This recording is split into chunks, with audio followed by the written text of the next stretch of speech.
Davide Parmegiani, Andrea Parmegiani, how are you? It's so nice to see you both. Nice to see you too, Wei. Thank you very much. And I have to say, the selection of 88 Cartier watches that you are auctioning from the Marcello Frattini Cartier Timeless Elegance collection are incredible. Absolutely amazing watches. Yeah, thank you very much. He made a great collection. 30 years it took, 30 years. Extraordinary. So I know he's one of the most, from one of the most famous families in Florence. He seems to be an extraordinary gentleman in the worlds of finance, real estate, super Tuscan wines. But tell me a little bit about how you met Marcello Frattini and how you started to develop this collection for him. Oh, well, I met the family when I was very young. I was around 22, 23 years old. And he had already great passion for watches. So, I was traveling around the world looking for watches for Italian entrepreneurs that at that time, they were very keen on buying vintage watches. And we became friends immediately. He's a guy which I had immediately a very good feeling with. And the fact he had a great passion for Cartier, and at that time there were not so many buyers of Cartier vintage, so it was nice and easy for me to find in auctions and conventions and shows. I traveled and I found them all the rarest items. He always followed this taste. He never bought anything thinking about speculation or investment or whatever. He was already a great investor in all his assets and business, but he put together an incredible collection of design that for me, it shows all the 20th century development. Incredible. Like Cartier. Incredible. And, it's interesting because, Davide, you're probably one of the most famous people in the vintage watch community. You're a person that is... Oldest, just one of the oldest people. Not at all. I think you also helped to define the trends, the taste, the culture of vintage watch collecting. For you, what is special about Cartier? Oh, well, for me, Cartier is really a great, incredible designer of style, because the watches that they express really in every period of the 20th century, they express the development that time was in the design, in the fashion, in the architecture. And, when I talk to Cartier managers, we have seen several, and we have the luck to be friends with the president of Cartier Europe, François Marsastre.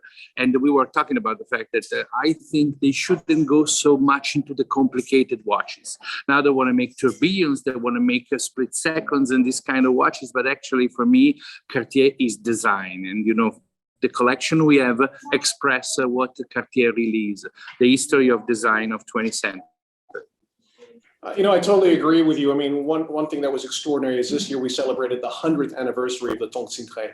And to see that watch 100 years later is as beautiful, as magnificent, as relevant, and as dynamic as the 100 years ago is quite incredible. Do you agree?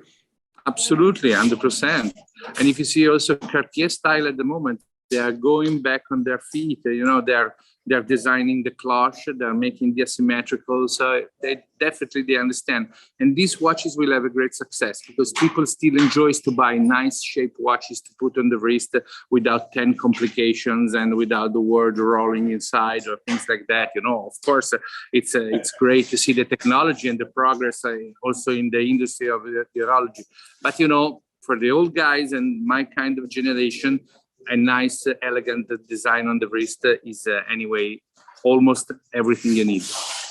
Absolutely. It's funny you put it perfectly. I was just having a conversation with Cyril Vigneron, the current CEO of Cartier, and he said one of the key focuses for him is that even technical innovation has to serve the needs of beauty. And I think that's exactly what we love about Cartier. Absolutely. Davide, tell me why it is that at this moment, Cartier collecting, especially for the vintage watches, is exploding, right? I would say that, Patek maybe is kind of the king of complicated watches. Rolex is the king of sports watches. Would you say it's because people recognize that Cartier is the king of elegance?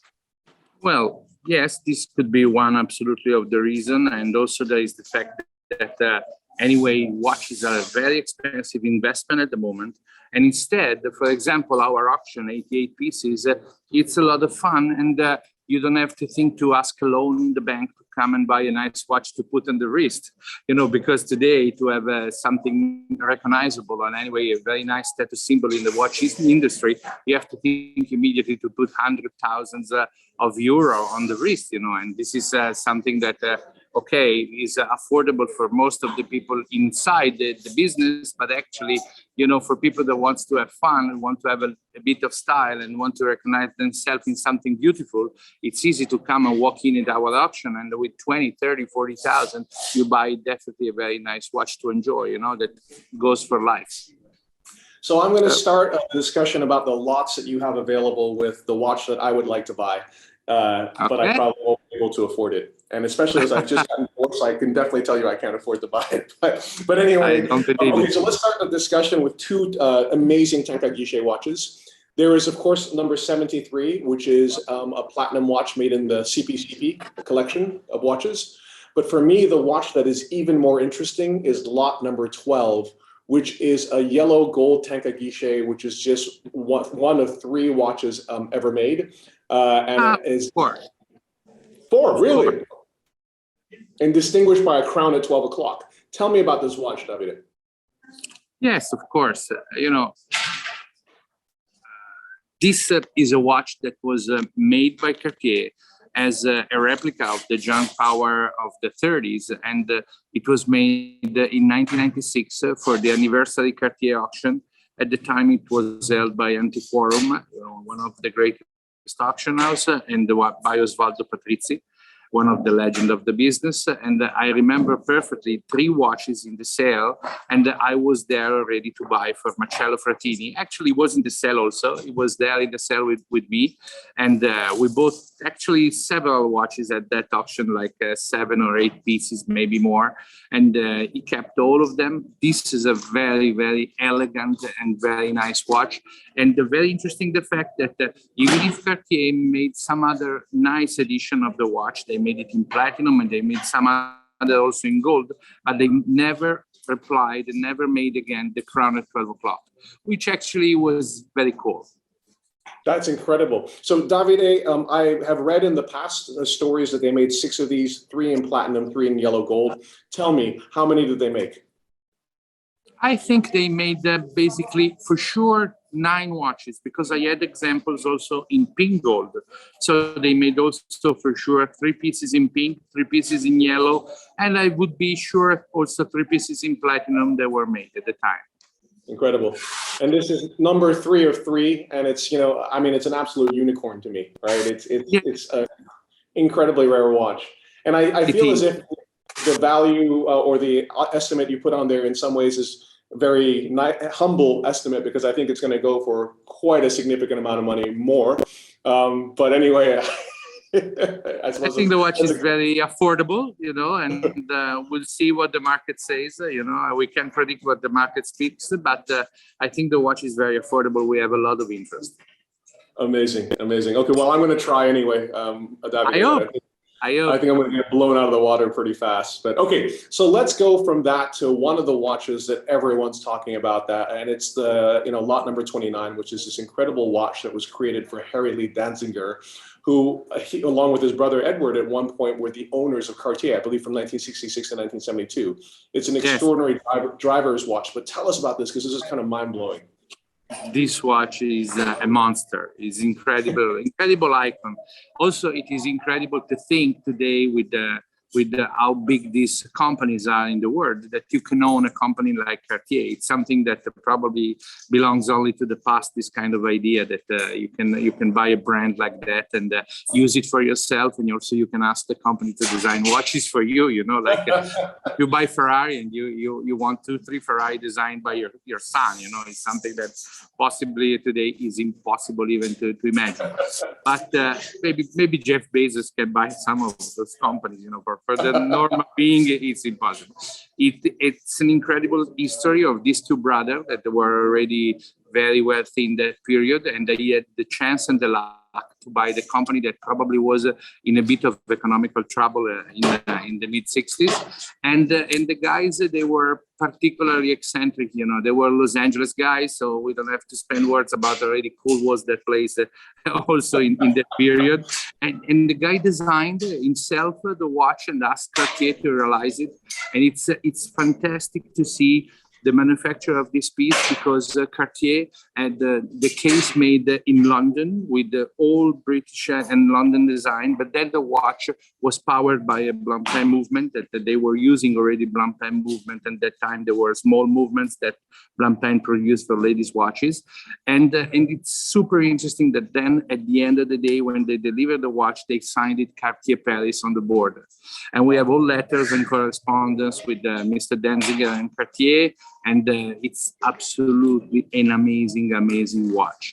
I really hope to sell it well, not only economically, but I really hope it goes to somebody that appreciates the importance that this watch has in the Cartier history of the 20th century, because it's unique, it's a prototype, and I think nobody ever tried again to do a driver of that style. Absolutely. You know, it's incredible to me when I look at it. It even reminds me of like the watches that have been made in recent years, like an MB&F, for example. But to imagine that, you know, Harry Lee Danziger. What about the Parmigiani Bugatti? Because yes, of this course, like the Bugatti as well. I think Parmigiani took some ideas from designs of like that, because the Parmigiani Bugatti remembers me a little bit of this watch. Yes, absolutely. And has a vertical movement as well. So yes, you're absolutely right. Fantastic. But what an incredible man. And I love the fact that these two guys were, you know, super successful movie producers living in Los Angeles, eccentrics, but with amazing style and sort of courage to wear these things and make these things. So let's go from that to a watch that is also incredibly beautiful and also very pragmatic. It's lot number 75, and it is a waterproof Cartier watch. Tell us a little bit about this one with the beautiful mobile ribbed lugs, you know? This one is another super exciting watch. I bought it from Marcello in the early 90s, and I think I bought it you know, it was still at the Antiquarian Mart of Cartier auction. In 1996, we found it. But the watch is incredible because it's a complete prototype. Cartier wasn't going on that level and not that type of watches, but they wanted to try and taste the public and taste the result. And probably the result was bad because the watch remained a prototype. But if you think, the watch has been made in 1947, and the watch has loom dots and loom hands that looks like Submariner, but Submariner, they were made in 1953. So this watch is absolutely ahead of its time, you know, in an incredible way. And also it is an automatic with date, which is another thing that at the end of the 40s was impossible to think, you know, because actually there were very few watches already that were automatic. Only Rolex with the bubble back and a few others that were making this kind of watches. But if you think, the Ovetone is probably 1948, 49. So this watch is another time ahead of its time, you know. And the fact that it has crown 12, it's waterproof, movable lugs. The watch is unique under any perspective that you look at it, and it's absolutely very beautiful. Also, is one of the few that we have also the picture of the archives of Cartier that shows the design and the certificate of production, which, you know, today is very difficult to have it. You know, they don't make it anymore. I mean, it's such an incredible watch, and, you know, and the iconography of this watch as well, you know, with the broad arrow minute hands with the luminous dots, as you were saying, it's nothing at all that you would imagine from Cartier. And it's so interesting to see that this experiment, which incidentally happened way before, for example, the Submariner was created. And I love what you were saying, the detail of the crown at 12 o'clock, which is in some ways recessed into this mobile lug. It's incredible, you know? It's unbelievable. The watch is also on the wrist. It's a fantastic piece. Really on the wrist, it's really beautiful to wear it. So let's go from there to one of the watches that when I saw this, my mouth dropped. It was so beautiful. And this is lot number 83. It is a Benoit Allongé in white gold with a possibly unique gray dial from London. And I have to say, this watch is ravishing. Tell us a bit about this. Well, it's fantastic. It's another testimony of the incredible skill that Cartier had in design in that period. You know, baignoire is a much older watch as concept because the normal size of baignoire they were already made in the mid 40s. You know, but this kind of allongé, it's really particularly beautiful and particularly interesting. Not only because the dial in that shade of gray is definitely for me unique. I never saw another one. Also, this watch comes from the art of Cartier, but also the fact that in London they were making something really, for me, it's one of the nicest design the Baignoire Allongé was ever made. To find it in yellow gold, a good example, is already something difficult, especially London manufacture. To find it white gold and with unique dial, certificate of Cartier, with a pedigree of one of the most important Cartier auction ever made, it's one of a kind. Incredible. And as you were saying, talking about the Cartier London watches, I love this iconography that they created for their dials, where you have these super elongated Roman numerals, no chemin de fer, no center track, like really taking the iconography of Cartier and making it super modern and really vibrant. And I can only imagine. You should wear it, Wei. You should wear it on the wrist. You go crazy. You want to buy it immediately. Amazing. So the last lot I'd like to talk to you about is also a London watch, an Octagon Allongé, which is also just an absolutely sublime watch. It's lot number 53. Davide, yes. Tell me about this watch. I have it here. Whoa, amazing. I have it here. I was looking at it a few minutes ago for a customer. Also this watch is undoubtedly something incredible. I think they made very, very few examples.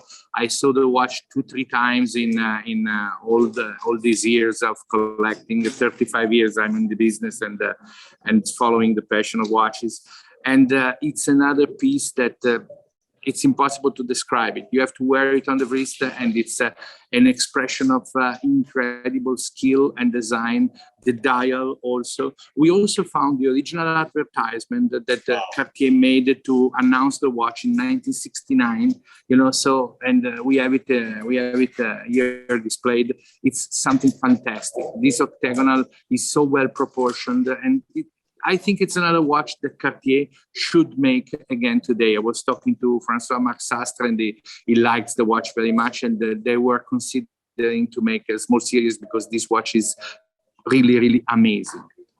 Incredible. And, Davide, I think the last question I would ask you is, so your advice to someone that's just starting to collect Cartier, which of the lots would you ask them to say, okay, perhaps you should look at this, Well, actually, the auction is absolutely very nice and very various. If somebody is starting to collect now, there are several also of the contemporary limited edition watches that are very affordable and very interesting, like the cloche, like the asymmetrical, they're definitely dual times. Dual time with the 2 small movements. I love this as well. The dual time is very cool, and it's very elegant. It's anyway a tank American, but with 2 movements inside. The dial is very elegant, very well designed with those Roman numbers big. We have it either in yellow gold and in white, and I think this is for sure a must to buy, because today you can afford it with 10,000 euro, and it's an incredible watch to wear. Super elegant. You can wear it any occasion. It's sporty, it's elegant anytime. So absolutely one of the watches that I would suggest for sure. But also the very nice selection of regular tanks we have, the tank of in every period. I think they're very, very nice watches. Davide, thank you so much for your time. And congratulations on assembling. My pleasure to talk to you personally. I definitely wait the time to take a Negroni together. I would love this. I will be in November for the Grand Prix, as I'm now on the jury, and then I'll be there through Only Watch as well. So if you're around, let's have a Negroni. Only Watch is done. Absolutely, I'll be there. Negroni together for sure. Thank you very much, Wei. Thank you, guys. Have a lovely day. Bye. Ciao.